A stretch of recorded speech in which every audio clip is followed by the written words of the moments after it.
Yeah, because there was an insight that you spent a year doing imagery or visualization of El Cap.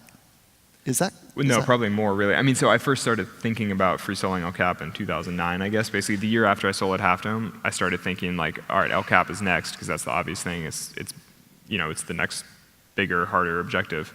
And so in 2009, I was like, all right, it's happening. And then I showed up in the valley and looked at it and was like, oh my God, it's not happening. But and then each year thereafter, I'd look at it and be like, oh no, not this year. But I was definitely thinking about it sort of in the back of my mind all the time for years and years.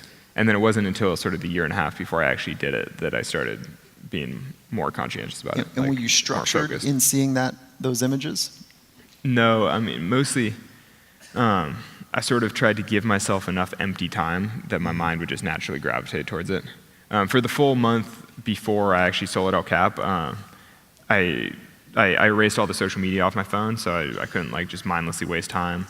I'd stopped responding to emails for so long that I stopped getting any emails, which was actually pretty amazing. And so basically, I had no demands on my time.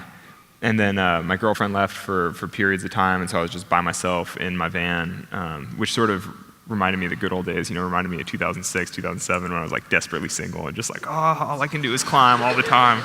And so suddenly I had all this free time, which you just wind up sitting there with nothing to do, being like, huh, and then my mind would just naturally go to the things that I needed to think about on El Cap.